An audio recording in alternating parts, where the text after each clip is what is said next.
Hello, everyone. In our previous podcast, Baluku Mikidedi said that Tanzania is a good sample for good governance in Africa. So today we have a guest from Tanzania, Ezra Nnko. He speaks today about the artificial intelligence and Africa. Welcome, Ezra, to our podcast. We are glad to see you. Thanks much, Shabozen, for having me. Can you tell us about the potential of a continent to develop its artificial intelligence projects? Because when someone talk about technology, we usually remember United States, South Korea, or Japan, but we rarely know about the potential of Africa. So, can you describe us the potential of the continent? Thanks much, Shaboz, for the interesting questions. Africa plays a major role in terms of technology before even the establishment of the initiation or the launching of artificial intelligence in issues like robotics and something like that. Africa has been a major player in telecommunication industry. For instance, the manufacturing of computer, that most of the computers, the projects, for instance, the things that are being used in manufacturing computers are from Africa. The issues of smartphones, we have been seeing what the major products come from Democratic Republic of Congo. So when we talks about the issue of Africa in terms of contribution in technological aspect, Africa has been contributing a lot since the evolution of technology and telecommunication. So there is a major contribution in Africa for the global technology. Thank you. But we notice that many African talents and students set opportunities from universities in the United States, in Europe, and even to Japan or South Korea. And is that not a problem for Africa? Can the continent overcome the talent shortage in the continent? What plans and what projects the countries in the continent are doing? Can you tell us? Yeah.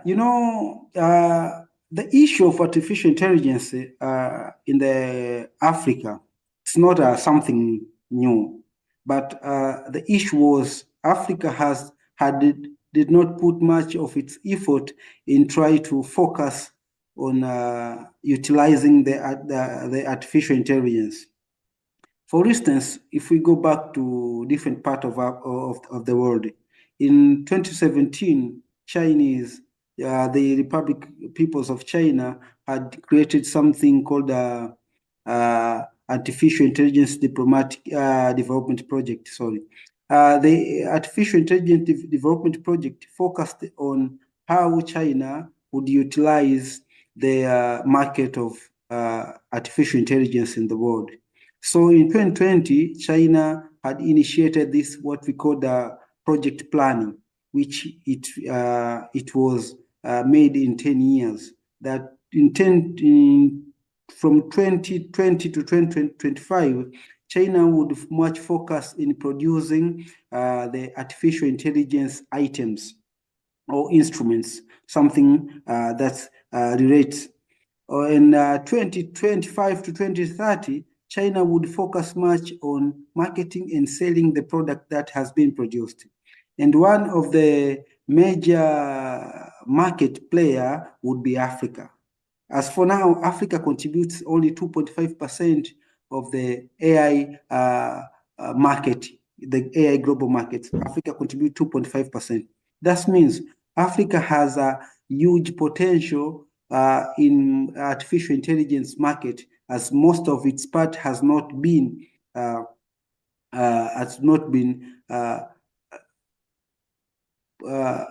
it's still a virgin in terms in artificial intelligence. So China had developed this project, and during its development of the project, that creates it developed a huge budget for implementation of the project. As for now, US leads much on the budget on investment in artificial intelligence. But until 2030, China will be leading as the major investor in artificial intelligence.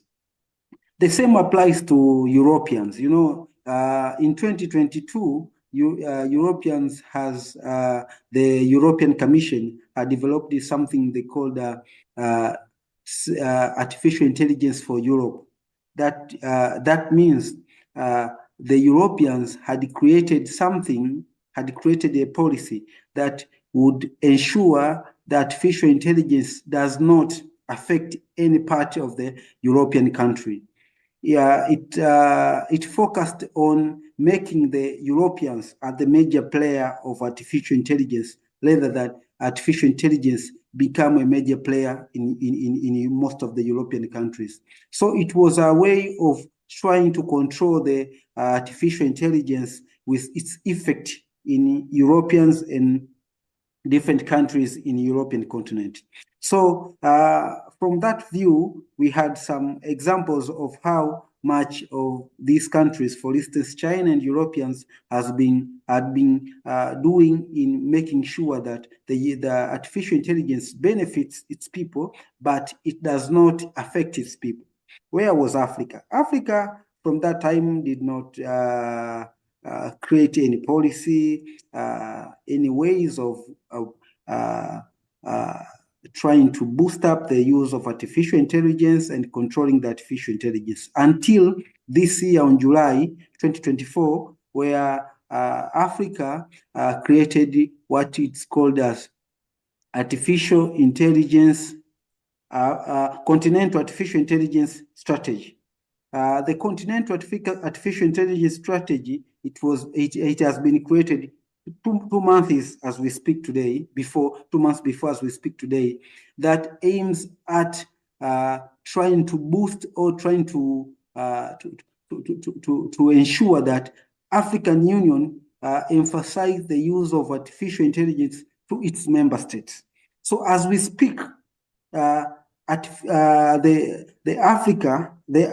African Union and the African member states has not put its effort or has not created a policy that we can call it an African policy toward artificial intelligence. So compared to European countries, compared to Chinese and other countries, which are the major global players in artificial intelligence, Africa still tries to hold itself towards creating the artificial intelligence strategy that would boost the artificial intelligence implementation, control the implementation, and to ensure that this artificial intelligence contribute much on development in African countries. Oh, it's interesting that I noticed that the continental artificial intelligence in strategy. A continental artificial intelligence strategy in Africa. I should check this document. It's interesting for me, and I think it's interesting for everyone. Can you tell us individual strategies of countries in Africa? I think Kenya has its development strategy. Kenya Vision 2030, if I'm not mistaken. Yeah. And what countries have their strategies to develop artificial intelligence? Yeah, sure. Before talking about Kenya, I will begin in just clarify something, some issues on artificial intelligence in Africa. I was talking about the continental artificial intelligence strategy. The Continental African strategy is focused on 5 issues, as it is. One of the issues was ensuring the artificial intelligence focus on developing Africa. The other one, it was trying to ensure that the artificial intelligence can be controlled so that it cannot affect the livelihood and humanity of the African people.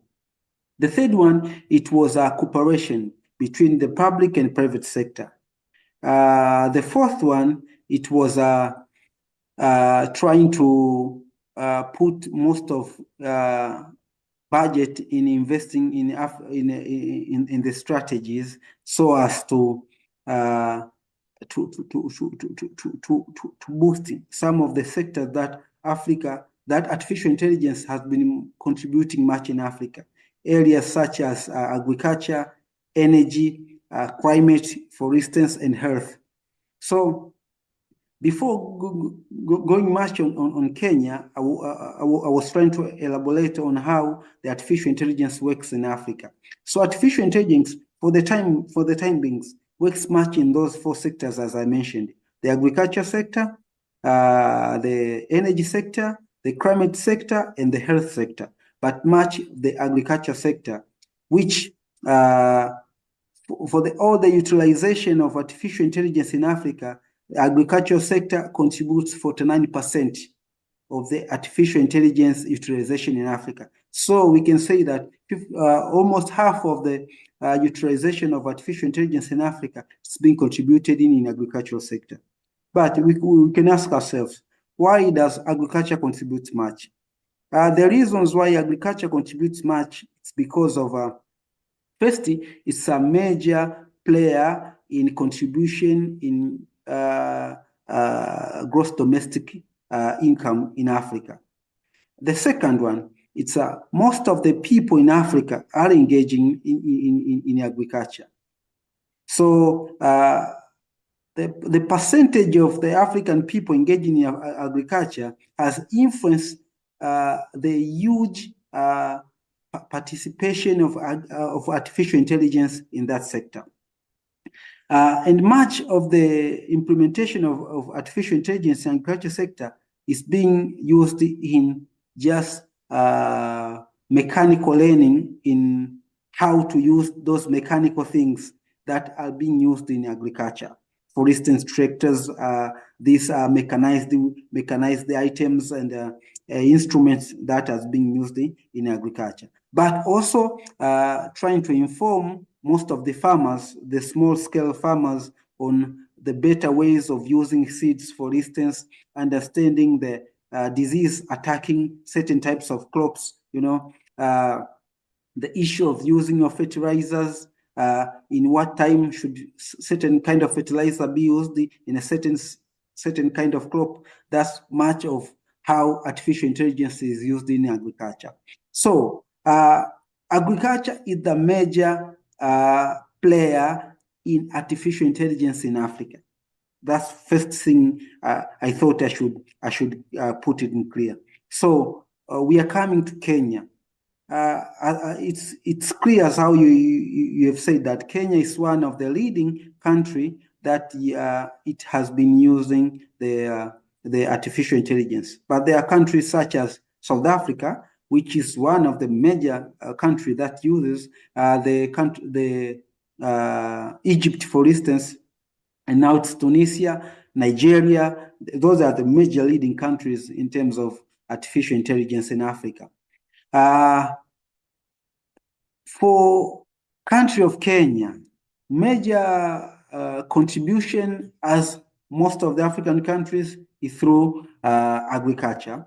But it has much focus too in issues of finance, as there are these kind of programs that uses the financial applications, financial application programs that use the artificial intelligence in trying to analyze, telling people on how the transaction can be done and something like that. And in areas like health sector, for instance, there are these mobile application app that people are using, asking the online doctors, for instance, on the symptoms, sign they have on a certain areas on their bodies. What will those symptoms signify? What kind of disease may be, for instance. So in terms of health sector, agriculture sector, and finance sector, Kenya has been doing much in artificial intelligence. That we can say that one of the countries that has been benefit from artificial intelligence in Africa, Kenya, due to its interaction of some of its sector in artificial intelligence.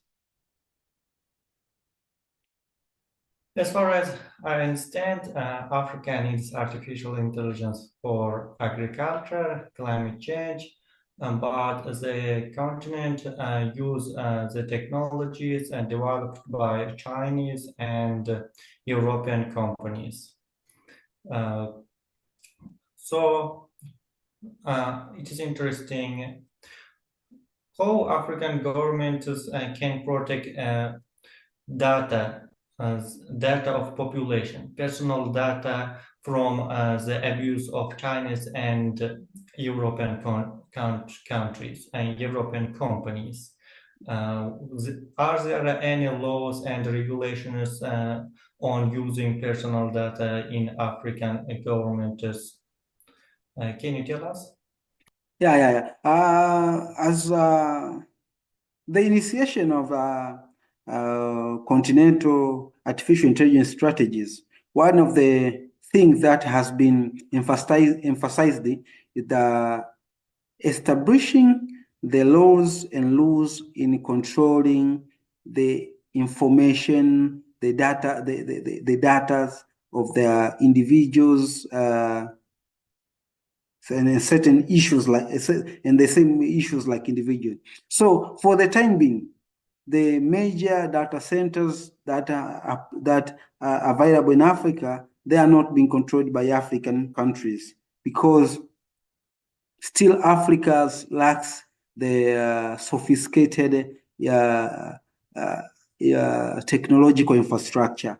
So that's one of the setbacks of artificial intelligence in Africa. As we have seen recently, there have been some kinds of debates conference emphasizing most of the African countries before joining or before putting its efforts on ensuring that artificial intelligence impacts most of the African livelihood.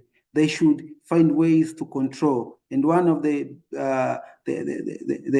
major ways of controlling is to control the data centers. As for now, the big technological companies are the one holding the data centers of the most of African countries. So Africa should put much effort on making sure that it controls that data centers of information about its people.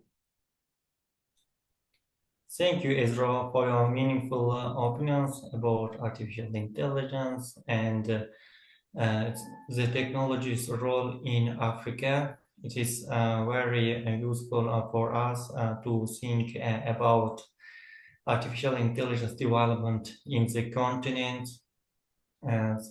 Thank you participation in a podcast for technology in global affairs.